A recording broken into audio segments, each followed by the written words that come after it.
अजीज दोस्तों, Afzal but with facts में एक मरतबा फिर खुश आमदीद।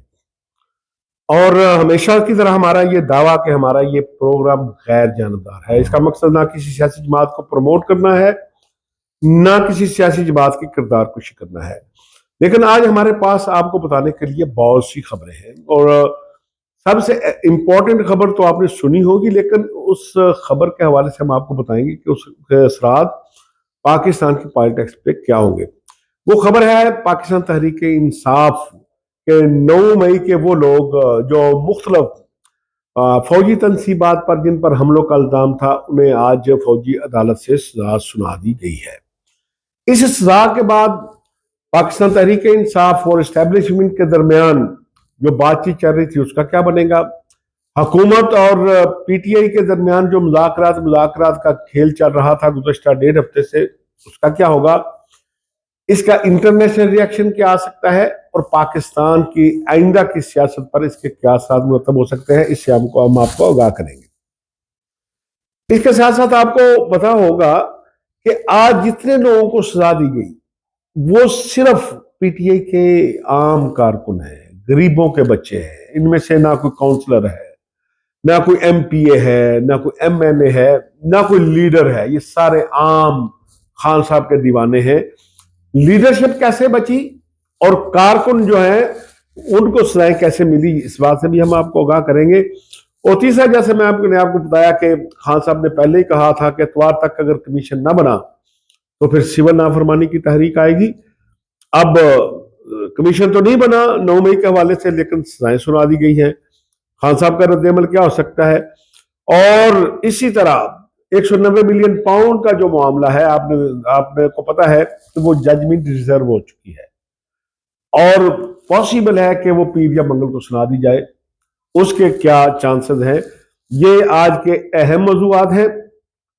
आपसे यही गुजारिश है कि प्रोग्राम के इन मौजूआत पर जाने से पहले आपने अगर अभी तक हमारा channel Afsal but with facts जो है सब्सक्राइब नहीं किया तो वो सब्सक्राइब कर ले। फिर अगर हमारा प्रोग्राम पसंद आए तो उसको लाइक भी करें, शेयर भी करें और दोस्तों को बताएं। तो दोस्तों, आते हैं आज के इस तारीख साज फैसला। इस हवाले से कोई ये खुश आइन तरीक साज नहीं, क्योंकि पाकिस्तान की किसी फौजी अदालत से सिविलियन को सजा मिलने का फैसला जो है तारीख में रकम जरूर हो गया है। और इस फैसले के हवाले से आपको याद होगा कि गुज़श्ता हफ्ते जब सुप्रीम कोर्ट ऑफ पाकिस्तान ने एक इंटरिम ऑर्डर जारी किया था, उस वक्त मैंने ये आप सब लोगों को बताया था, जो मेरे व्यूअर्स हैं वो सबसे ज्यादा अपडेट है। मैंने आपको बताया था कि सुप्रीम कोर्ट ने गुगली फैसला किया है कि किसी को समझ ही नहीं आई। पिटीशन आईनी बेंच के सामने ये थी कि क्या आम आदमी का ट्रायल फौजी अदालत में हो सकता है या नहीं। इस पिटीशन का भी फैसला नहीं आया था, ये पिटीशन चल रही है, क्योंकि उस दिन सुप्रीम कोर्ट में मौसम सरमा की छुट्टियां होनी थी। तो अचानक आईनी बेंच ने दरमियान में एक एडहॉक सा डिसीजन दिया और कहा कि अभी ये ट्रायल तो चलेगा, जाहिर है ये मेरिट डिमेरिट पे चल रहा है कि पिटीशन ये है इत्तेजाज अहसन साहब की और दीगर लोगों की कि ये जो सिविलियन पकड़े गए हैं 9 मई के केस में, उनके ट्रायल फौजी अदालतों में नहीं होनी चाहिए, आम अदालतों में होनी चाहिए। अब उस पिटीशन का कोई फैसला नहीं आया। दरमियान में अचानक जो है वो ये बात आई कि भाई इन लोगों को जेलों में मुंतकिल कर दिया जाए, जो लोग फौजी तहवील में हैं। तो उनको मुंतकिल करने के हवाले से मैंने जो गुगली फैसला उसे करार दिया था। तो बेंच ने ये कहा कि देखें, जिन लोगों के ट्रायल मुकम्मल है उस हद तक फौजी अदालत को ये इख्तियार दे दिया जाए कि उनको उनके मुतल्लिक फैसला सुना दे। और जब ये फैसला आ जाएगा कि सिविलियन का ट्रायल फौजी अदालत में हो सकता है या नहीं, तो उस वक्त इस फैसले के रूप से जो उनका फ्यूचर होगा उसके मुताबिक उनको डील कर दिया जाए। यानी अगर ये फैसला हो जाता है सुप्रीम कोर्ट का कि ये जो लोग गिरफ्तार थे 9 मई को सिविलियन, इनका ट्रायल जो है वो फौजी अदालत में नहीं हो सकता, तो उन्होंने बरी नहीं होना। फिर उनका ट्रायल जो है वो दहशतगर्दी अदालत में चला जाएगा, क्योंकि दहशतगर्दी की दफात भी है। तो फिर उसी सजा के मुताबिक उनका फैसला उधर चला जाएगा। बहरहाल आज वो सुप्रीम कोर्ट के फैसले पर अमल दरामद करते हुए फौजी अदालत ने जिन लोगों को सजा सुनाई है उनमें से किसी को 10 साल कैद है, किसी को मिनिमम 3 साल 2 साल है। तो जिन लोगों को 1.5 साल हो गया है उन्हें 3 साल कैद सुनाई गई है, तो उनकी सजा तो पूरी हो चुकी है, वो अब फौरी तौर पर रिलीज होंगे और घर चले जाएंगे।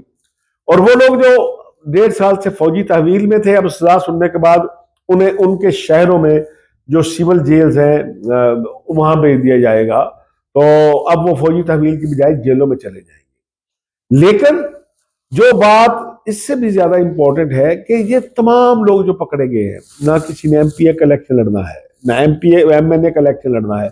इवन देन इनमें से तो हो सकता है किसी को काउंसलर का टिकट भी कभी ना मिला हो, किसी ने कभी दरखास्त ही ना दी हो।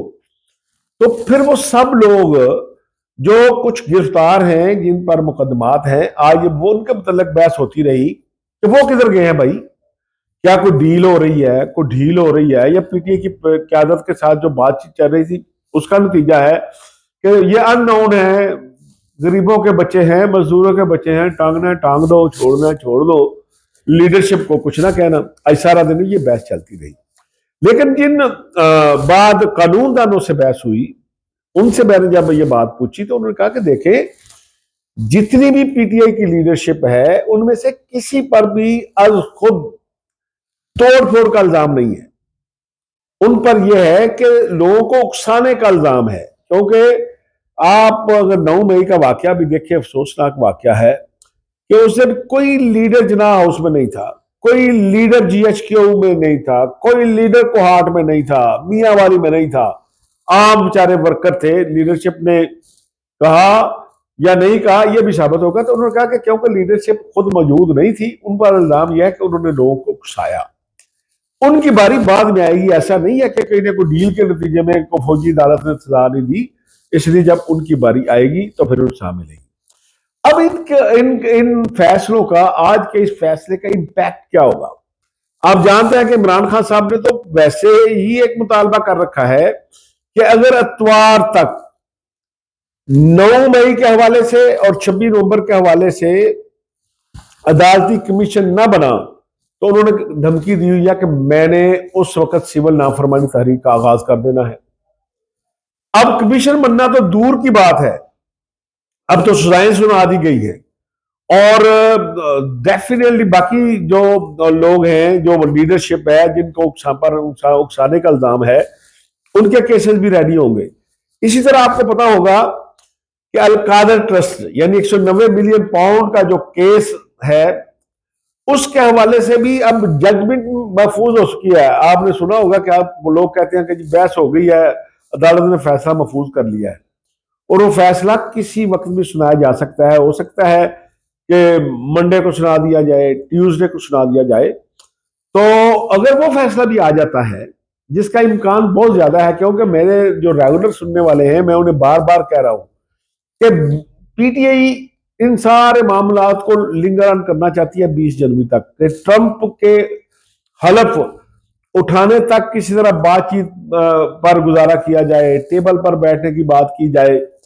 लेकिन हुकूमत को भी पता है कि भाई वो पार्टी जो 14 साल शेख हैंड नहीं करना चाहती थी, जो फलस्तीन के इशू में हमारे साथ ही बैठने के लिए तैयार नहीं थी, कश्मीर इशू में बैठने के लिए तैयार नहीं थी, अचानक क्या हम कोई पवित्र हो गए हैं, कोई दूध से नहा के आ गए हैं कि पीटीए कहती है कि हम आपके साथ बैठने के लिए तैयार हैं। वो भी अपनी मीटिंगों में यही बात कर रहे हैं कि भाई ये 20 जनवरी का देख रहे हैं, इनको अंदाजा यह है कि उधर ट्रंप हलफ उठाएगा, इधर फोन करेगा, और फिर उसके बाद कौन सी पाकिस्तान की अदालतें, कौन सी इन्वेस्टिगेशन, क्या चीज। तो उन्होंने भी अपनी जो मनसूबाबंदी की है कि 20 जनवरी से पहले, मैं पहले भी आपको बता चुका हूं कि 20 जनवरी से पहले बड़े केसेस में खान साहब को सजाएं सुना दी जाएंगी, ताकि गवर्नमेंट का बारगेनिंग पोजीशन बेहतर हो। अमेरिका से फोन आए तो वो कह सके भाई ये कोई डिप्टी कमिश्नर ने 16 एमपीओ के तहत उनको नजरबंद नहीं किया, नैब ने सजा दी है, फौजी अदालत ने सजा दी है, आम अदालत ने सजा दी है, और इट मे बी पॉसिबल कि साबिक डीजी ऐसे जनरल फैज हमीद को भी जो है वो 20 जनवरी से पहले ही सजा सुना दी जाए। ताकि अमेरिका से बातचीत तो हो सकेगी ना कि भाई मानव ने अपने एक जनरल को टंग के रख दिया है। हमारा एक साबिक डीजी आईएसआई जो है वो जो है वो उसको सजा हो गई है, तो आप एक पॉलिटिशियन की बात कर रहे हैं। तो इसलिए अब मुझे लगता यह है कि 20 से पहले जो मैं सजाओं का एक सिलसिला शुरू होना है, जिसकी इब्तिदा आज हो गई है। अब अगर हुकूमत और पीटीआई के दरमियान कोई बातचीत चल रही थी, अब देखना यह है कि क्या इन सजाओं के बाद वो जारी रहती है। क्योंकि मैंने पहले भी अपने व्यूअर्स को बताया था कि संडे तक तो पॉसिबल ही नहीं है कि खान साहब के मुतालबे के मुताबिक जुडिशल कमीशन बन सके, क्योंकि जुमे रात को उन्होंने बात की, जुम्मा हफ्ता 3 दिन में बन नहीं सकना था। तो लगता यह था कि behind the scene Ali Amin Gandapur ने जो बातचीत की, जो शाह महमूद कुरैशी ने बातचीत की, जो बैरिस्टर साहब ने बात की, तो वो गवर्नमेंट से बात करेंगे यार खान साहब गुस्से में हैं, आप थोड़ा सा 190 मिलियन पाउंड को आगे ले जाए, थोड़ा सा अब तो जजमेंट रिजर्व है ना, तो सुनाने की बजाय आगे ले जाएंगे, खान साहब का गुस्सा ठंडा हो जाएगा और वो अपनी कॉल वापस ले लेंगे या लिंगर ऑन करने के लिए भी वक्त नहीं आया। लेकिन अब देखना यह है कि ये आज जो 9 मई को के मुल्जमान को सजा सुना दी गई है, इसके बाद खान साहब का रद्देमल क्या आता है। अगर तो खान साहब ये समझते हैं या गवर्नमेंट उनके साथ को बारगेनिंग करती है कि भाई 9 मई के मुल्जमान हमारे थे, 26 नवंबर के मुल्जमान गवर्नमेंट के हैं, हमने अपने मुल्क किसी मुल्जम को नहीं छोड़ना। 26 के हवाले से हम गवर्नमेंट से कहेंगे कि भाई ये करें वो करें, क्योंकि ये लगता ये है कि जिन लोगों को सजा सुनाई गई है इनके एविडेंस होंगे, क्योंकि फुटेज सामने चलाई गई होगी फौजी अदालत में, उस बंदे को भी दिखाई गई होगी, और जज साहब जो भी जो है वो अफसर फैसला कर रहे हैं उसको भी दिखाई गई होगी कि देख रहे ये बंदा है, ये तोड़ फोड़ कर रहा है, ये इसकी वो फुटेज है, ये इसकी ये फुटेज है, उसके बाद होगी। लेकिन मेरी रिक्वेस्ट होगी कि अगर आपने मामला को कूल डाउन करना है तो हुकूमत का भी फर्ज बनता है कि वो फुटेज ले, आपके पास सारी फुटेज मौजूद है। पीटीआई की क्यादत के साथ जो आपका मुज़ाकरात का वादा चल रहा है, तो आप मंडे को उनके साथ बैठे और पहले उनको फुटेज दिखा देंगे, यार आप इन लोगों को सजा हुई है, ये इनकी फुटेज चल रही है, ये इधर अगर आप समझते हैं कि ये बंदे नहीं है तो फिर भी बात करें। अगर फुटेज जिनाह हाउस में उन्हीं की हुई, जीएचक्यू में उन्हीं की हुई, मियाँ वाली में उन्हीं की हुई, कोहाट में उन्हीं की हुई, तो पीटीआई के लोग भी बातचीत जारी रखना चाहेंगे। क्योंकि अब सूरत यह है कि पाकिस्तान जिस बंद गली में घिरा हुआ है, इसको निकालने के लिए आखिरकार आपने मुज़ाकरात की टेबल पर आना है। कल की बजाय आज आ जाएंगे तो वो बेहतर होगा। दोस्तों, हमारे प्रोग्राम का वक्त खत्म हुआ चाहता है, हमें आपके फीडबैक का इंतजार रहेगा।